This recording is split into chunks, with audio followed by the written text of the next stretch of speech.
All right, so we are mainly focusing in here on Chapter 7 in Unit 2 in AP Stat. And we are going over the ideas mainly of scatterplots. And we just got into the idea of correlations. Again, if I'm moving too fast through these videos, that is fine. You need to pause them to jot down these notes if that's the case, if you're not following along in class and you have to come back through. But the idea, correlation measures the strength of the linear association between the two variables. And what we were getting at in the last problem was, what happens if you solve this, 0.644? What does that mean correlation-wise, right? And we said it basically measures the strength between two quantities, two quantity variables. Before you use correlation, you must check several conditions, though. The quantitative variable conditions and a straight enough conditions. Are there any outlier conditions, right? Things to just double check before we start using that. You can't just say, like, well, it's good. All right, it might not be a good fit. Using a straight line might not be a good fit at all. You might want to use something else instead, so you got to check some of this stuff out, right? So quantitative variable conditions. Correlation applies only to quantitative variables, period. Like, they have to be numbers. You have to be able to add them up, subtract them, divide them. Like, you got to be able to do operations to them. Don't apply correlation to categorical data, all right?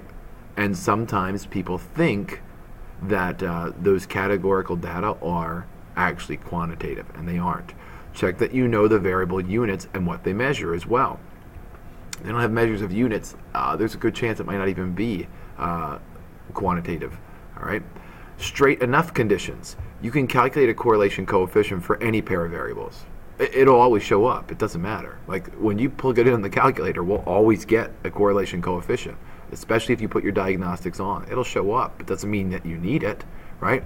But the correlation measures the strength only of the linear association. That's it.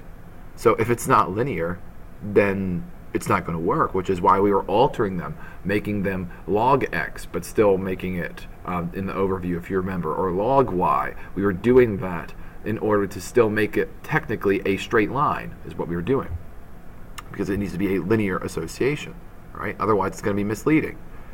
And outlier conditions. Outliers can distort the correlation dramatically. An outlier can make an otherwise small correlation look big. You take that one little outlier out because it was a fluke, all right, and now basically the data is for the most part straight. So it could be hiding that. It can even give an otherwise positive association a negative one, or vice versa. It could flip it, that one little data set. And when you see an outlier, it's often a good idea to report the correlation with and without it. All right?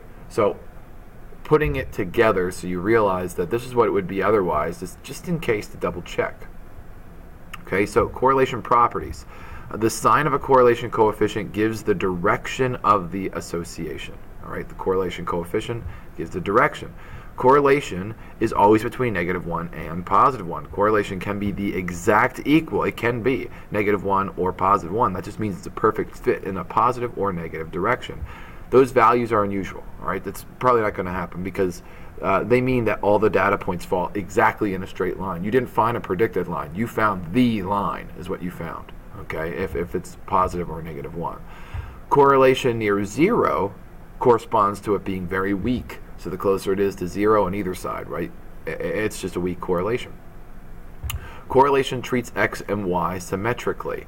Correlation of x and y is the same as the correlation of y and x. It's the same. They're symmetric. Right? So correlation has no units, and correlation is not affected by changes in the center or scale of either variable.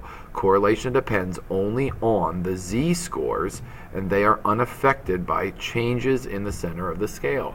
There is no units, and we're using z-scores in order to find that correlation. So it's only on those.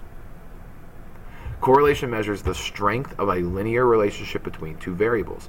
Variables can have a strong association, but still have a small correlation, all right, if the association isn't linear, all right? There could be a strong association with them, but they're not linear, so it doesn't matter. Correlation is sensitive to outliers, and a single outlying value can make a small correlation large or make a large one small, depending on it. We discussed that depending on where they are. But correlation does not equal causation. Whenever we have a strong correlation it is tempting to explain it by imagining that the predicted variable has caused the response to happen. All right? Scatterplots and correlation coefficients never prove it. All right? They never prove causation. A hidden variable that stands behind a relationship and determines it by simultaneously affecting the other two variables is called a lurking variable. Okay? So you got to keep this in mind. Scatterplots and correlation coefficients never prove that it is a causation. All right? It is common in some fields to compute the correlations between each pair of variables in a collection of variables and arrange these correlations in a table. Right? So between each variables, and they arrange them in a table basically, and that's why it's one down the line, because it's them dividing each of them by each other basically to see what you end up getting. So they arrange them in order. So there's that table. Straight line relationships are the ones that we can measure with correlation. When a scatter plot shows a bend form that can consistently increase or consistently decrease, we can often straighten the form of the plot by re-expressing one or both variables. You talked about that with the log stuff, right? A scatter plot of f-stops versus shutter speed shows a bent relationship, right? It looks like it's bent. We could try to do a straight line, but it looks bent. Re-expressing those speed and by squaring that value strengthens the relationship. So what did I do here? You can do anything to one of the variables. I decided to just square that. Just to show you. We were doing logs on the other one. Well, what if I square it? It looks more straight now, right? So what can go wrong? Don't say correlation when you mean association. All right, that's something else that could go wrong with the data. So back to this quick before we move on. You can do whatever you want to each of these. What I decided to do was basically square it. You could have tried to square root to see if that helped form a straighter line. You could log them. I could have done it to this. It's whatever you want technically when you're filling it in. But don't say correlation when you mean association. More often than not, people say correlation when they mean they are associated with each other. All right. The word correlation should be reserved for measuring the strength and direction of the linear relationship between two quantitatives. Correlation goes with linear relationships. Okay. Correlation, linear relationships. What can go wrong? Don't correlate categorical variables. That's bad. Be sure to check the quantitative variables and their conditions. Don't confuse correlation with causation, and scatter plots and correlations never demonstrate causation. Right? These statistical tools can only demonstrate an association between them. Okay? Two things might be associated, but it doesn't mean they are correlated to one another. Be sure the association is linear, though. There may be a strong association between two variables that have have a nonlinear relationship. That's true. They look like I see a pattern. They could be associated with one another, right? Don't assume the relationship is linear just because the correlation coefficient is high. All right?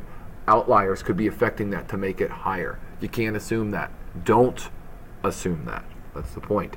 Okay, just because the correlation coefficient is high, right? If I take a look at this, here, the correlation coefficient is that, but the relationship is bent, right? It looks like it's bent. So just because that's high, you go, well, I could use a linear relationship that works. That's fine, but it's bent. So I probably don't want to use a linear relationship, right? So beware of outliers. Even a single outlier can drastically or can dominate that correlation value. Make sure to check those outliers and their conditions, right? Boom, outlier way out here. They all look together. Something's happening way down here, and then you have that one fluke that happens. Okay, they're IQ and they have big shoe size for some reason. I don't know why. So what have we learned? We examined scatter plots for direction, form, strength, and unusual features. And although not every relationship is linear, when the scatter plot is straight enough, the correlation coefficient is a useful numerical summary. The sign of the correlation tells us the direction of the association, and the magnitude of the correlation tells us the strength of a linear association. Correlation has no units, no shifting or scaling. It's all standardized. Swapping the variables has no effect with that either, right, when you're standardizing these variables. Doing statistics right means that we have to think about whether our choice of the method is appropriate. And before thinking or talking about a correlation, check the straight enough condition. Does it look straight enough? We talked about using the residuals to help with that, to see if there are patterns in your data as well.